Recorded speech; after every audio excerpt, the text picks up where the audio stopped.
네, 여러분 오늘 우리가 읽은 성경의 첫 시작은 두 여인에 대한 소개로 시작해 주는 것을 볼 수 있어요. 근데 사실 이 소개에 31절 이 소개에 오늘 성경에 말하고자 하는 모든 주제, 모든 메시지가 다 담겨 있어요. 오늘 성경을 이끌어가는 핵심은 31절에서 성경이 표현하는 지금 이 레아, 그 다음에 라헬이 처한 상황이에요. 먼저 레아는 남편에게 사랑받지 못하는 아내였어요. 여러분, 그 야곱에게 있어서 레아는 사실 불청객이었어요. 야곱은 라헬을 사랑했고 라헬을 아내로 얻고 싶어서 7년 동안 죽어라 고생했죠. 7년 동안 보상도 받지 않고 라헬을 아내로 얻기 위해 일했어요. 근데 그만 라반에게 속아, 장인에게 속아서 라헬이 아닌 레아를 먼저 신부로 얻게 됩니다. 그리고 라헬을 얻기 위해 다시 7년을 더 일해야 했어요. 도합 14년을 일해야 했던 거죠. 여러분, 야곱이 이 생각을 하면 할수록 어땠을까요? 화가 났겠죠. 레아를 볼 때마다 내가 저것만 아니었으면, 내가 저 사람만 아니었으면, 더 심하게 얘기할 수도 있죠.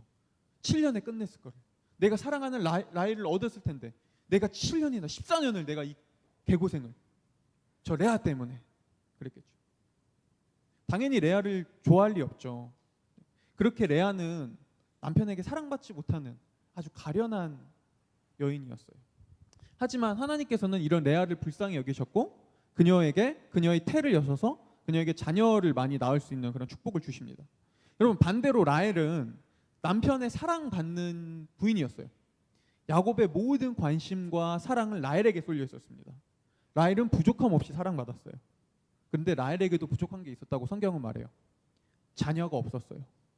여러분, 이 당시 사회에서, 이 고대 사회에서 자녀가 없다는 거는 지금도 여러분 요새도 불임 부부들이 많잖아요. 근데 이게 생각보다 정말 아이를 계획하고 있는 부부들에게는 대단히 큰 아픔이고 문제예요. 근데 고대 사회에서 자녀가 없다는 거는 훨씬 더 큰 문제였어요. 지금이랑 상상도 할 수 없을 정도로 엄청난 고통이었죠. 자녀를 생산하지 못하는 여인의 아픔은. 자, 라헬은 남편의 사랑은 받았지만 자녀가 없기 때문에 엄청난 고통스러운 그런 아픔 속에 살아왔던 여인이었다고요. 여러분, 한번 보세요. 한 사람은 자녀는 많지만 남편에게 사랑받지 못해요. 한 여인은 남편에게 사랑은 받지만 자녀가 없어요. 그리고 이 둘은 서로에게 없는 것을 가지고 각자 자신에게 가지고 있지 않는 상대방을 시기하고 질투합니다. 그리고 자신에게 없는 것을 가지고 있는 상대방의 것을 빼앗기 위해 부단히 노력하고 경쟁해요. 이게 오늘 성경 전체 이야기예요. 그런데 오늘 이야기를 사실 우리가 자세히 살펴보면은 이 모습이 그렇게 낯설지 않아요. 많은 부분에서 레아와 라헬의 모습이 오늘날 우리의 이야기 같아요. 이 이야기 속으로 들어가서 그 이야기들을 따라가다 보면은 마치 오늘날 저와 여러분, 아니면 오늘날 시대를 살아가는 수많은 사람들의 이야기 같다고요. 그래서 오늘은 우리가 성경 안에서 이 몇 가지 둘 사이의 공통점과 그리고 오늘날 우리 시대와의 공통점을 좀 살펴보려고 하는데요. 먼저 첫 번째는 이 레아와 라헬 둘 모두 결핍의 문제를 안고 있었다는 거예요. 레아는 남편의 사랑이 결핍되어 있었고요. 라헬은 자녀가 결핍되어 있었어요. 레아는, 그리고 남편의 사랑을 받지 못했던 레아는 자녀를 통해서 잠깐 위로를 얻습니다. 자녀를 낳을 때는. 하지만 레아의 시선은 다시 자신에게 없는, 그리고 동생인 라헬이 가지고 있었던 남편의 사랑을 향했어요. 그리고 그녀는 계속해서 그걸 더 원해요. 그래, 나에게 자녀가 있지만 나에게 남편의 사랑이 없어. 난 저걸 원해. 라헬은요? 라헬은 남편의 사랑은 있었지만 자녀가 없었죠. 그래서 그녀의 눈길은 자신이 가지고 있지 않은 자녀를 가지고 있는 레아에게 향했어요. 자신의 언니인 레아에게. 그리고 레아를 볼 때마다 말하는 거죠. 그래, 난 자녀를 원해. 나에게 남편의 사랑이 있지만 언니가 가지고 있는 자녀는 나에게 없잖아. 난 저걸 원해. 그렇게 둘은 서로가 가지고 있지 않은 결핍의 문제 속에서 서로를 부러워하고 시기하고 질투합니다. 여러분, 오늘날 우리의 삶은 어떤가요? 사람들은 모두 나름대로의 결핍을 가지고 살아가요. 그리고 결핍의 문제는 대개 비교로 나타납니다. 사람들은 내가 가지고 있지 않은 것을 가지고 있는 사람들을 보고 그것을 부러워하죠. 그러면서 이렇게 생각하기도 해요. 저 사람은 행복하겠지? 나는 이게 없는데 저 사람은 저게 있잖아. 쟤는 좀 더 낫지 않을까? 쟤는 행복할 거야. 쟤는 되게 좋아 보이네. 근데 정말로 그럴까요? 우리 눈에는 부족함이 없어 보이는 사람들도 그 사람의 인생에 깊게 들어가면은 그 사람 또한 자신이 가지고 있지 않은 것을 가지고 있는 누군가와 스스로를 비교하며 또 다른 결핍의 문제를 가지고 있어요. 아무리 돈이 많은 것처럼 보이고 아무리 많은 사회적 지위를 얻은 것처럼 보이고 아무리 세상에서 성공한 것처럼 보인 사람들도 그 삶을 들어가면은 각자 누군가와 자신이 가지고 있지 않은 것을 가지고 있는 누군가와 스스로를 비교하면서 결핍의 아픔을 가지고 있다고요. 이렇듯 사람들은 끊임없이 자신에게 없는 어떤 것을 원합니다. 그리고 그것을 어떤 때는 얻기도 하지만 인간이 경험하는 결핍의 문제는 그렇게 쉽게 해결되지 않아요. 하나를 얻고 시간이 지나면 또 나에게 없는 무엇인가가 보이죠. 그리고 또 다시 하나를 얻고 나면은 또 나에게 가지고 있지 않은 다른 사람은 가지고 있는 그 무엇인가가 또 보이기 시작하는 것이죠. 결국 사람들은 나에게 없는 무엇인가를 계속 갈망하고 원해요. 결핍되어 있는 것이죠. 여러분, 심지어 사람들은 눈에 보이지 않는 것도 원합니다. 그것도 비교합니다. 심지어 행복도 비교해요. 그래서 나는 행복해. 그래, 나는 지금 내 삶에 만족해 라고 하다가도 나보다 더 행복해 보이는 사람을 보면은, 나보다 더 괜찮은 삶을 살고 있는 사람을 보면은 또 이렇게 생각하는 거예요. 나도 행복한데 저 사람은 더 행복해 보이네? 저 사람은 더 좋아 보이네? 어떻게 저럴 수 있지? 나도 저러고 싶다. 심지어 눈에 보이지 않는 것도 우리는 비교하면서 원한다니까요. 이렇듯 여러분, 결핍의 문제는 단순히 내가 가지고 있느냐 가지고 있지 않느냐 이런 차원이 아니에요. 결핍의 문제는 우리 생각보다 훨씬 더 깊은 문제예요. 그거는 우리 영혼의 문제예요. 오늘 레아와 라헬의 둘의 또 다른 공통점은 둘 다 이 결핍에서 벗어나기 위한 해결책으로 자녀를 삼았다는 거예요. 특히 레아에게서 우리는 이런 모습을 잘 살펴볼 수 있는데요. 야곱은 레아를 사랑하진 않았지만 그 당시에 가장으로서의 책임은 대를 잇는 것이 가장으로서의 또한 중요한 책무였어요. 그러니까 야곱은 레아를 사랑하지 않으면서 가장으로서 대를 이어야 한다는 책임감으로 잠자리를 갖는 거예요. 피상적인, 그저 후손을 잇기 위한, 마음은 없지만 몸만 나누는 잠자리. 여러분, 이거 얼마나 한 여인에게 이거 얼마나 큰 고통입니까? 내 남편이 나에게 마음도 없고 사랑하는 감정도 없는데 그저 자녀를 잇기 위해서 들어와요. 잠자리는 가져요. 자녀는 낳아요. 근데 자신은 마치 그냥 아기 낳는 기계와 같은 그런 감정을 받았겠죠. 얼마나 여성으로서 수치스럽고 자존감이 떨어지고 얼마나 비참하겠어요. 그래서 레아는 이렇게 생각해요. 그래, 내가 아이를 낳으면 이 아이 때문이라도 야곱이 나를 사랑해 주지 않을까? 내 남편이 이 아이 때문에라도 나를 사랑해 주지 않을까? 언젠간 나를 바라봐 주지 않을까? 그래서 오늘 성경을 보면은 자녀를 낳고 레아는 계속 반복해서 이렇게 얘기해요. 이제는 남편이 나를 사랑해 줄 거야. 둘째를 낳고 나서 또 이제는 남편이 나를 알아줄 거야. 셋째를 낳고 나서 이제는 내 남편이 나를 존중해 줄 거야. 계속해서 외쳐요. 이제는. 결국 레아에게 자녀는 남편의 사랑을 얻기 위한 수단이고 방법이고 도구였어요. 반면에 라헬은 어땠을까요? 여러분, 라헬에게 자녀는 자신의 자존심이었습니다. 내 자존심을 지키기 위한, 자신을 세우기 위한. 오늘 성경을 보면은 우리는 이 성경의 뉘앙스들을 통해서 라헬이 얼마나 자존심 강하고 승부욕이 강한 여인이었는지를 알 수 있어요. 30장 1절을 보면은 성경은 라헬이 대놓고 자기보다 자녀가 많은 언니를 시기했다고 말해요. 레아는 사랑받지도 못하면서, 그리고 자기보다 훨씬 못나 보이면 못나은 누나인 언니인데도 불구하고 자녀를 가지고 있는 언니가 못마땅했어요. 자존심 상한 거죠. 내가 훨씬 더 여러모로 조건도 낮고 남편에게 사랑도 받고 있는데 왜 언니가 자녀는 더 갖고 있지? 이게 말이 돼? 내가 이러면 안 되는데 내가 다 가져야지. 그래서 오늘 라헬은 야곱에게 찾아가서 이렇게까지 얘기해요. 나에게도 자녀를 낳게 해주지 않으면 나 죽어버릴 거예요. 여러분, 이거 진짜 얼마나 당돌하면서 얼마나 이 라헬의 지금 승부욕과 자존심을 보여주는 거예요. 저에게 자녀 낳게 해주시지 않으면 저 죽어버릴 거예요. 그러니까 야곱이 그러죠. 그게 내 마음대로 되는 거예요? 왜 나한테 와서 따지시오? 그러니까 라헬은 이렇게 얘기합니다. 그렇다면 제 여종을 통해서라도 아이를 낳아주세요. 왜냐하면 고대 사회에서는 이 부부 사이에 자녀가 없을 때 그 종을 대리모로 삼아서 자녀로 삼는 일이 왕왕 있었거든요. 그러니까 라헬은 지금 그거 요구하는 거예요. 그렇다면 제 여종을 통해서라도 제 자존심 좀 지켜주세요. 제 체면 좀 살려주세요. 그리고 나서 라헬은 이 여종 비라를 통해서 자녀를 낳고 또 두 번째 자녀가 태어나자 이렇게 외칩니다. 내가 언니를 이겼다. 내가 언니를 이겼어. 이게 라헬이 자녀를 갖고 싶었던 마음이에요. 그녀는 이기고 싶었어요. 자신의 자존심이 구겨지면 안 됐어요. 이렇듯 라헬에게 자녀를 낳는다는 것은 언니와 겨루고 이겨서 자신을 입증하기 위한, 자신의 정체성을 세우기 위한, 자존심을 지키기 위한 그런 수단인 것을 우리는 알 수 있습니다. 결과적으로 레아는 자녀를 통해 남편의 사랑을 얻고자 했고 라헬은 자녀를 통해 자신의 자존심을 지키기를 원했다는 거예요. 둘 다 자녀를 원한 것 같지만 동기는 달랐어요. 여러분 오늘날에도 사람들이 우리 주변에 있는 수많은 사람들이 추구하고 원하는 것을 보세요. 겉모습을 보면 사람들이 원하는 건 크게 다르지 않아요. 사람들이 원하는 건 사실 대부분 거기서 거기예요. 그 중에서도 오늘날 사람들이 가장 추구하는 건 뭘까요? 뭐죠? 여러분들 사람들이 가장 원하는 게 뭘 것 같아요?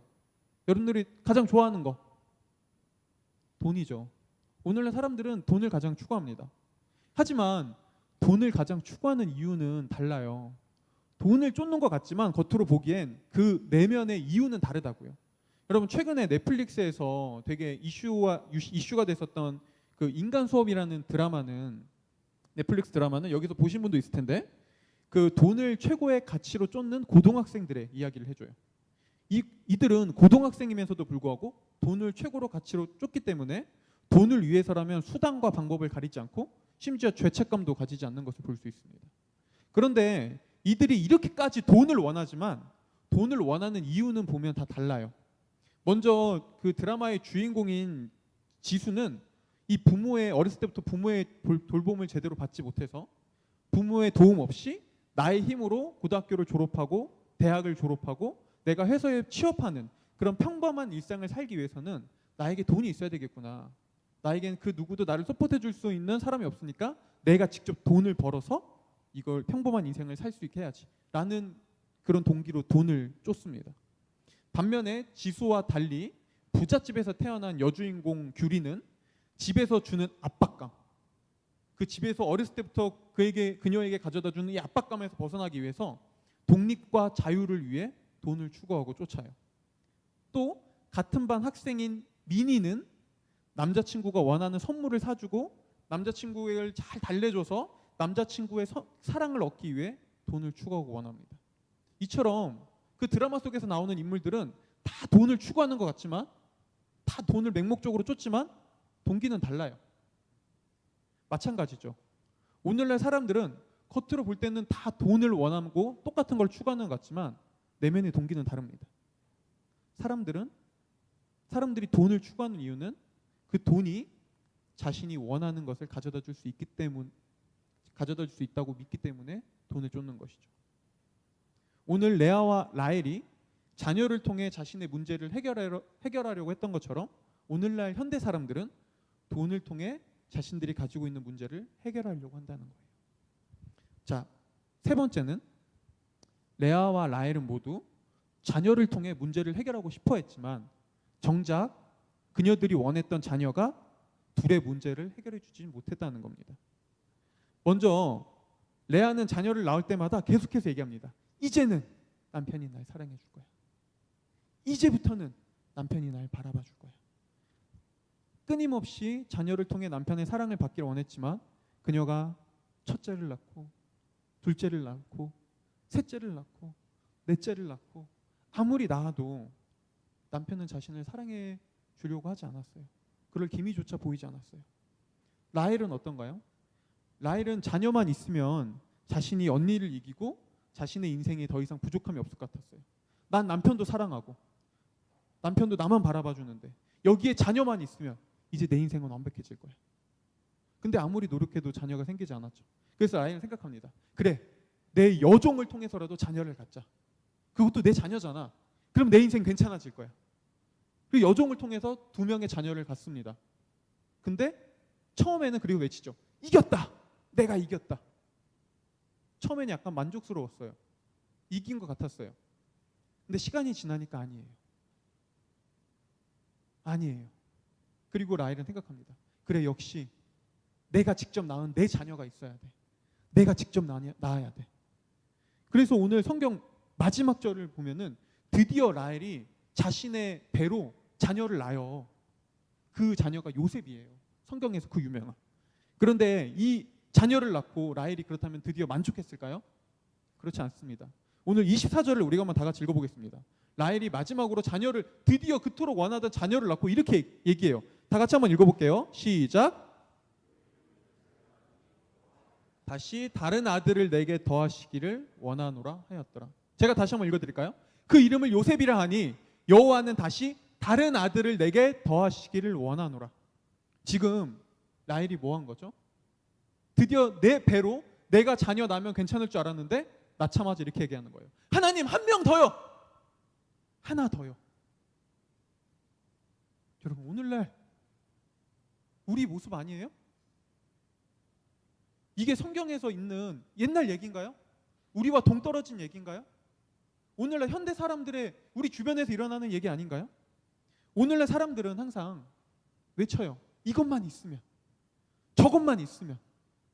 그리고 그걸 얻을 때 얘기하죠. 그래, 이제는 행복할 거야. 이젠 내 인생 괜찮아질 거야. 그런데 막상 그걸 얻고 나면은 처음에 만족스럽다가 나중에 부족한 게 느껴져요. 뭔가 아닌 것 같아요. 다시 공허해져요. 그러면 다시 외치죠. 딱 하나만 더. 딱 하나만 더. 수많은 사람들이 이렇게 살아가잖아요. 오늘날 우리 주변에, 아니 그리고 우리조차도, 수많은 기독교인들조차도 이렇게 살아가잖아요. 하나님, 이것만 주세요. 얻었는데 아니야. 그럼 얘기하는 거죠. 하나님, 하나만 더요. 하나만 더. 학창 시절에는 대학만을 외쳤다가 대학에 가서는 취업만. 그리고 취업 후에는 결혼만, 사랑만, 아니면 여가만, 여행만, 자유만, 연봉 인상만. 끊임없이 외치죠. 무엇인가를 더, 하나만 더, 이제부터는. 하지만 결국에 하나씩 얻고 쌓아도 시간이 지나면 금방 공허와 허무함이 찾아옵니다. 그리고 이런 삶을 계속해서 이런 삶이 반복되다 보면 사람들은 나중엔 점차 무기력함에 빠집니다. 더 이상 이제부터는 하나만 더 이런 거 외치지 않아요.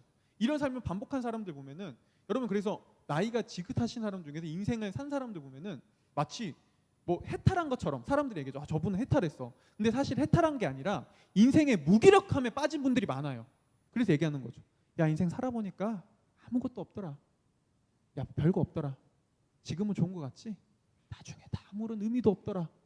그러면서 얘기하는 거예요. 인생살이 그냥 좋을 때도 있고 나쁠 때도 있는 거더라. 그냥 이렇게 살다가 죽으면 그게 그냥 인생인 것 같아. 자, 들을 때는 그런가 싶기도 하죠.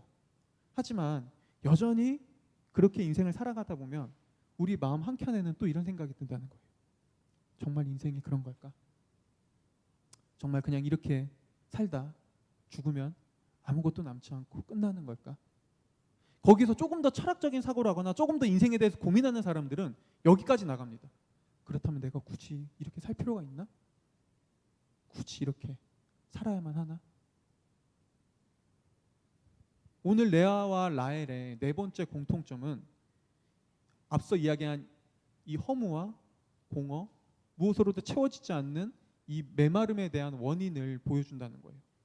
둘은 모두 오늘 성경을 보면 입으로는 하나님을 잘 외칩니다. 하나님이 주셨습니다.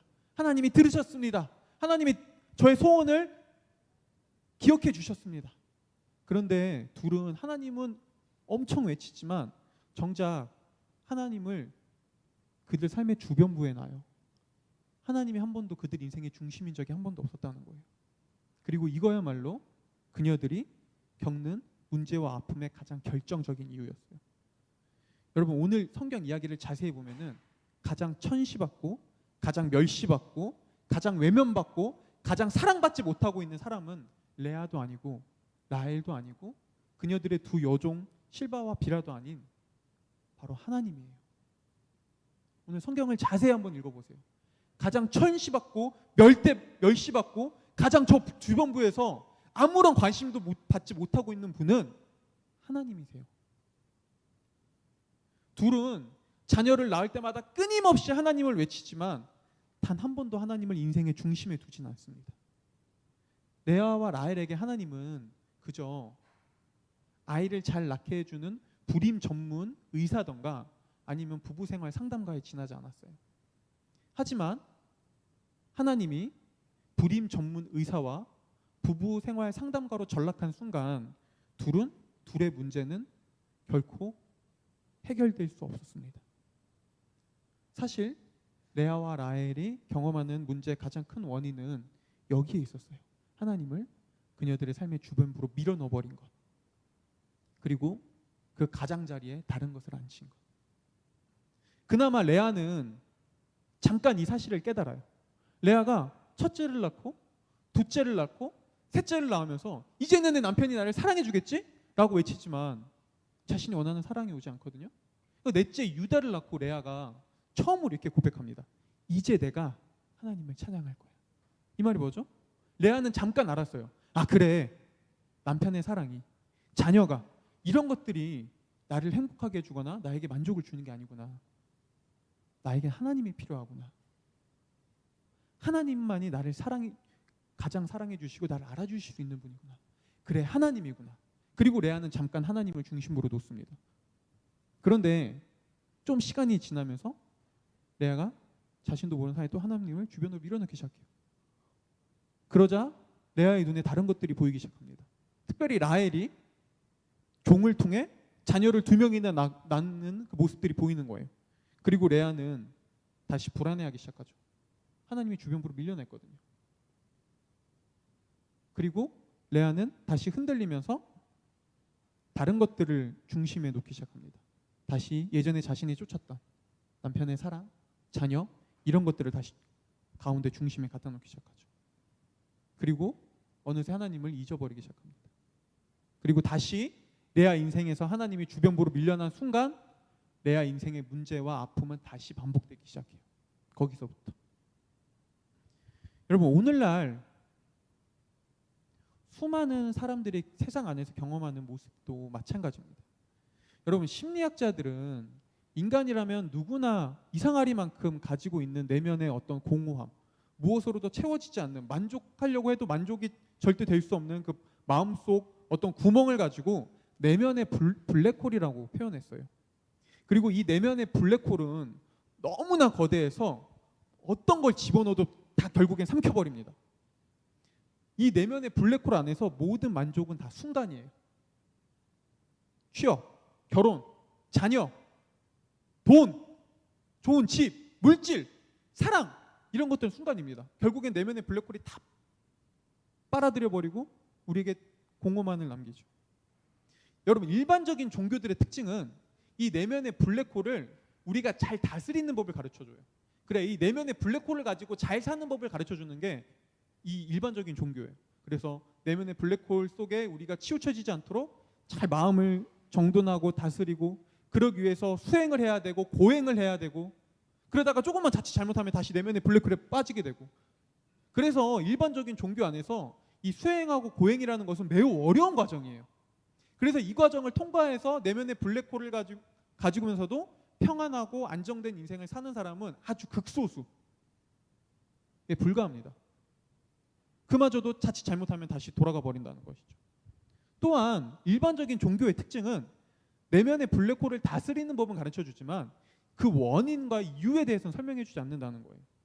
그저 인간은 원래 그런 존재라고 얘기해요. 인간은 그냥 그렇게 생긴 존재라고 말하죠. 하지만 기독교는 내면의 블랙홀을 잘 다스리고 그것을 가지고 살아가는 법을 가르쳐주는 종교가 아닙니다. 기독교는 내면의 블랙홀이 왜 생겼는지에 대한 이유를 알려주고 그 이유에 대한 해결책을 얘기해 주는 게 기독교예요.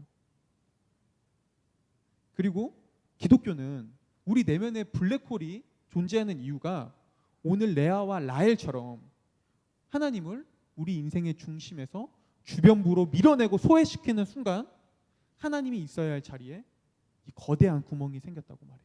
이게 내면의 블랙홀의 원인이라고 얘기한다는 것이죠. 여러분, 기독교의 모든 시작은 하나님께서 우주와 세상과 모든 만물과 인간을 창조했다는 여기서부터 시작됩니다. 이 사실을 믿고 받아들이지 않는다면 그 이후의 이야기는 아무런 의미도 없어요. 더 이상 진행되지가 않아요. 하지만 이것이 정말 사실이라면 하나님께서 우주와 세상과 모든 만물과 인간을 만든 창조주시라면 하나님이 우주의 중심이고 만물의 중심이고 이 세상의 주인인 것은 결코 이상한 일이 아니죠. 그게 마땅한 일이죠. 그분이 만드셨으니까. 하나님이 이 모든 것들을 만든 창조주시라면 하나님이 당연히 세상과 우주와 우리 인생의 중심이고 주인이어야 되는 것이죠. 그리고 마땅히 하나님을 통해 창조된 피조물, 우주, 만물, 세상, 우리 인간의 인생은 하나님 안에서 하나님을 통해 만족과 기쁨과 생명을 경험할 수 있는 게 당연한 것이죠. 그래서 요한복음은 이걸 가지고 1장 4절에서 하나님 안에 생명이 있었다고 표현해줘요. 하나님 안에 생명이 있었다. 뭐죠? 인간과 모든 만물은 하나님 안에서 생명을 경험할 수 있었다. 근데 어느 날 인간이 모든 만물의 주인이고 중심이 하나님을 밀어내버립니다. 생명이신 하나님을 저 주변부로 집어 던져버린 것이죠. 그리고 중심에 있던 하나님을 주변부로 밀어낸 순간 그 자리에 거대한 구멍이 생겼어요. 어떤 목사님이 이렇게 얘기하더라고요. 이렇게도 표현하더라고요. 하나님만이 우리에게 공급해 줄 수 있는 생명의 자리에 뻥! 하고 구멍이 뚫린 거라고. 그리고 이 구멍은 뻥 뚫린 구멍은 너무나 거대해서 그 무엇으로도 메꾸어지지 않는 것이죠. 그리고 하나님의 생명을 더 이상 공급받지 못한 인간은 결핍과 메마름을 경험하기 시작합니다. 역사상 수많은 사람들이 이 구멍을 메꾸기 위해 물질로, 명예로, 권력으로, 힘으로, 사랑으로, 종교로 이 구멍을 메꾸려고 했지만 그 누구도 이 구멍을 메꾼 사람은 역사상 지금까지 아무도 없어요. 지금은 과학으로 메꾸려고 하죠. 하지만 그것으로도 해결되지 않습니다. 그 무엇을 부어도 붓는 즉시 이 커다란 구멍 안에 다 휩쓸려 빨려 들어가는 것이죠. 여러분, 지금 현재 얼마 전까지 우리 아는 청년들은 알겠지만 옆에 이제 H플레이스 카페를 운영하다가 지금은 우리 교회에 출석하고 있는 그 형제가 있는데요. 저랑 한 3주 정도 교회 나와서 계속 이 새가족 교육을 했는데 제가 새가족 교육하면서 그 형제의 그 삶에 대해서 한번 이렇게 쭉 이야기를 들어봤어요. 혹시 지금 왔나요? 오늘? 네, 어쨌든 쭉 이야기를 들으면서 젊은 청년인데 이제 27 젊은 청년인데 딱 들어만 봐도 정말 인생을 치열하고 열심히 살아왔구나라는 게 느껴지더라고요. 그리고 심지어 열매도 있었어요. 우리가 알듯이 27에 카페 사장도 하고 안정적으로 자리 잡았잖아요. 그런데 제가 이제 그러면서 그 형제한테 물었어요. 그래요. 이 어린 나이에 정말 많은 경험도 하고 많은 것을 이루고 성과도 냈는데 어때요? 그래서 만족스러워요? 좋아요? 어때요? 그 청년이 이렇게 얘기하더라고요. 남는 게 없네요. 남는 게 없어요. 여러분, 이 말이 장사 열심히 했는데 내가 지금 미쳤다 이 말인가요? 그게 아니죠.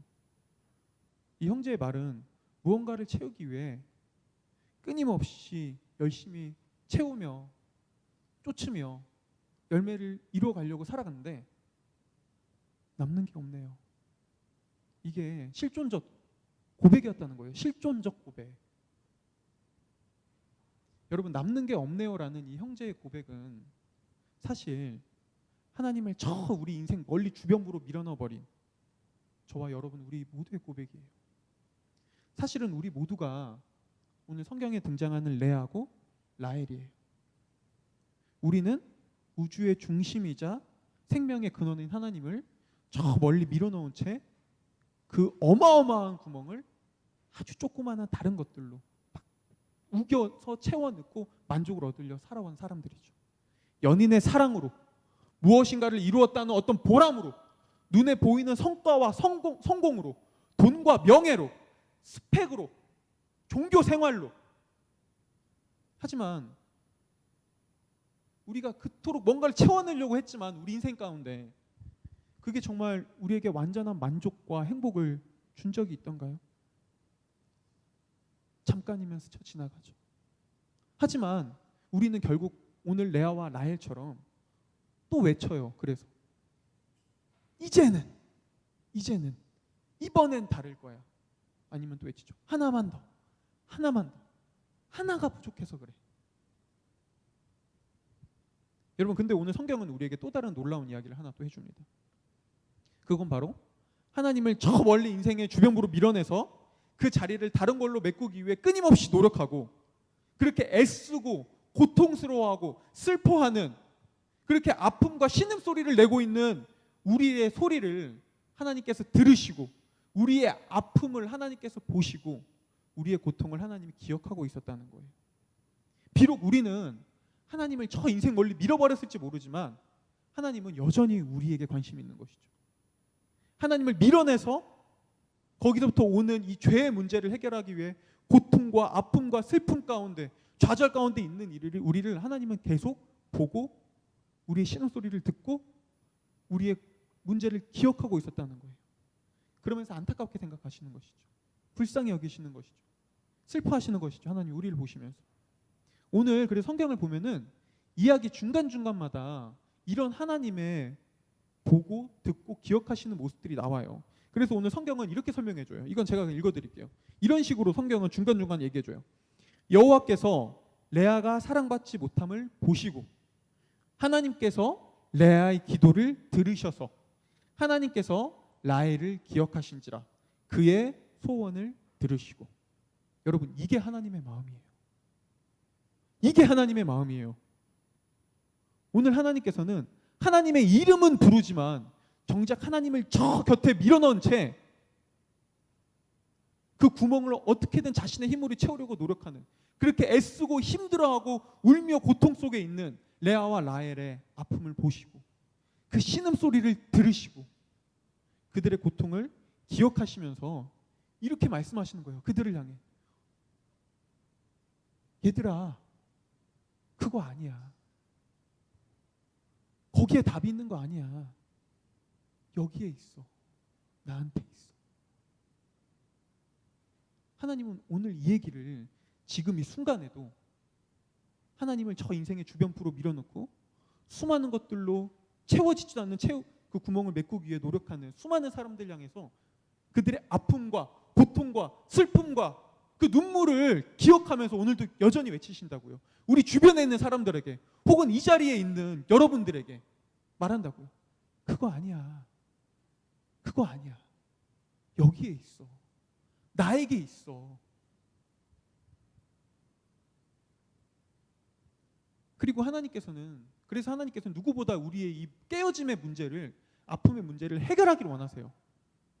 그래서 성경은 하나님께서 우리의 이 문제를 누구보다 적극적으로 해결하기를 원하셔서 우리의 문제 속으로 직접 찾아오셨다고 얘기해요. 직접 만물을 창조한 우주 밖에 있었던 하나님께서 인간이 되어 정말 우주 안에서 지구, 얼마나 작은 먼지보다도 못한 그런 지구는 그런 행성이에요. 그 안에서 인간은 훨씬 더 작은 존재죠. 근데 하나님이 그 속에 인간이 돼서 왔다고 얘기합니다. 직접. 왜요? 우리의 문제와 고통과 신음소리를 듣고 그 문제를 해결하기 위해 찾아오신 것이죠. 요한복음 4장은 이런 우리 인생에 찾아오신 하나님의 모습을 너무나 잘 보여줍니다. 요한복음 4장은 우리가 오늘 읽어보진 않겠지만은 그 레아와 라헬처럼 가정의 아픔을 겪고 있었던 한 사마리아 여인에 대해서 우리에게 소개시켜줘요. 이 여인은 무려 5번이나 남편에게 버림받은 이혼을 경험한 여인이었어요. 여러분, 이 당시 이혼은 거의 그 주도권이 남자에게 있었어요. 여자는 남자가 이혼해버리면 끝이에요. 사회적으로 보호를 받지 못했던 것이죠. 이 여인은 5번이나 남편에게 버림받았다고요. 사랑받지 못했어요. 계속해서 실패했어요. 그래서 이 여인은 진정으로 자신을 사랑해줄 남편, 그냥 남들처럼 평범한 결혼 생활을 꿈꿨겠죠. 그리고 그것을 원했지만, 갈망했지만, 아무리 꿈꾸고 갈망해도 그것을 얻을 수 없었습니다. 그런데 어느 날 이 여인이 예수님을 만나요. 그리고 예수님을 통해 이 여인이 문제에서 해방을 얻습니다. 자신에게 자신의 만족이, 자신의 문제 해결이 안정적인 결혼 생활과 남편의 사랑에 있는 것이 아니라 하나님 안에, 예수님 안에 있다는 것을 알게 된 거예요. 그리고 성경은 예수님과 이 여인의 우연 같았던 만남이 사실 우연이 아니라 예수님이 이 여인을 직접 찾아간 필연적인 만남이라고 얘기해 줍니다. 이 여인의 아픔과 처절함을 아신 예수님께서 그 여인의 문제를 해결하기 위해 직접 그녀의 인생에 찾아가신 거예요. 그리고 성경은 이 여인을 찾아가신 예수님의 모습을 통해 하나님을 떠나 오늘도 깨진 삶 속에서 이 깨진 삶을 무엇으로라도 자꾸 이것저것으로 해결하려고 하는 우리의 삶 속에 하나님께서 여전히 찾아오셨다고 말해요. 그래서 오늘 이 요한복음 4장에 보면은 여인과 예수님이 대화할 때 예수님께서 여인을 향해 이렇게 얘기해요. 네가 말한 메시아가 바로 나다. 여러분, 오늘날 어떤 사람들은 예수님을 두고 이렇게 얘기합니다. 예수는 그저 좋은 선생이야. 그저 우리에게 좋은 가르침을 준 4대 성인 중 한 명일 뿐이야. 예수는 그저 우리 인생에 참 좋은 길목을 가르쳐 제시해주는 그런 하나의 앞서간 그런 뛰어난 학자지. 하지만 여러분, 성경은, 그리고 예수님은 한 번도 예수님은 그렇게 얘기한 적이 없어요.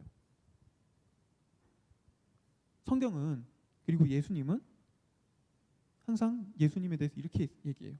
하나님을 주변으로 밀어내고 그 죄로 인해 인생의 아픔과 상처와 고통과 슬픔, 결핍 속에서 그 문제 속에서 고통스러워하는 우리를 보고 우리의 신음소리를 듣고 우리를 기억해서 우리를 그 비참함에서 건져내기 위해 직접 찾아오신 하나님이 예수님이다 라고 성경은 말합니다. 그분은 보고 듣고 기억하신 것으로 끝난 것이 아니라 그걸 해결하기 위해 직접 뛰어드셨어요. 우리의 문제 속으로. 여러분, 오늘날에도 수많은 사람들이 하나님을 삶의 저 주변부로 밀어넣어버리고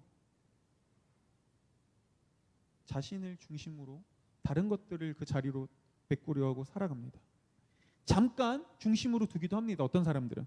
하지만 시간이 지나면 다시 하나님을 밀어버리고 다시 내가 중심이 돼서 살아가죠. 하지만 여러분, 내가 중심이 된 삶은 불행해요. 그리고 사람들은 본능적으로 내가 중심이 된 삶은 불행하다는 것을 압니다. 그래서 무엇인가를 찾아요. 이게 있으면, 저게 있으면, 이게 있어야 이제부터는 하나만 더 계속해서 뭔가를 찾아요. 내가 중심이 됐지만 그 삶이 불완전하고 불행하다는 것을 이미 우린 본능적으로 아는 거예요. 그래서 자꾸 다른 걸 찾죠. 만족을 위해. 이제는 하나만 더. 그리고 하나님께서는 지금도 여전히 수많은 사람들의 오늘날 이런 세상의 아픔을 보고 계시고 듣고 계시고 그것을 기억하실 뿐 아니라 해결하기를 원하세요. 해결하고자 하세요.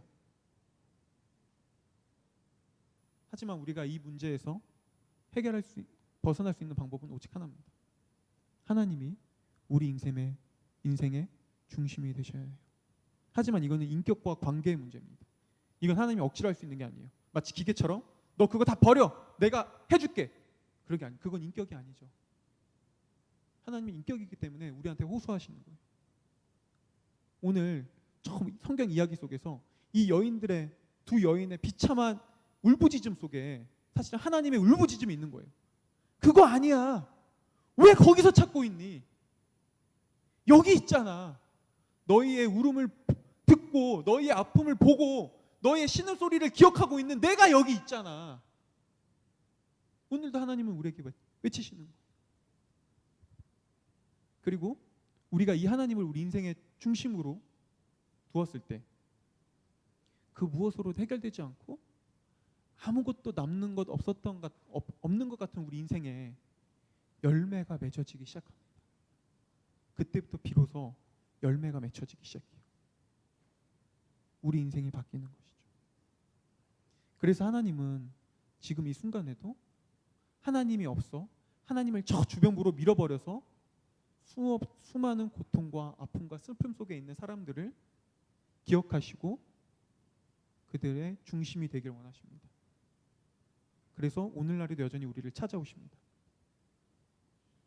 여전히 우리를 찾아오시고 우리에게 말씀하세요. 그거 아니야.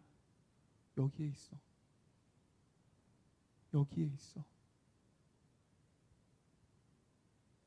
여러분, 부디 지금 이 순간에도 어떤 이해할 수 없는 깨어짐 가운데 있는 분들이 있다면, 수없이 뭔가를 채우려고 하고 이것만 있다면, 하나만 더를 쫓아가고 있었다면, 그 고통과 아픔을 보고 듣고 기억할 뿐 아니라 직접 해결하길 원하시는, 그래서 우리로 지금 이 순간에도 우리를 찾아오셔서 우리에게 말씀하시는 이 하나님의 말씀에 반응함으로 그 하나님을 중심으로 두고 정말 풍성하고 아름다운 무언가 이제 정말 남겨가는 그런 열매 맺혀지는 삶을 살아가는 그런 저와 여러분이 되기를 소망합니다.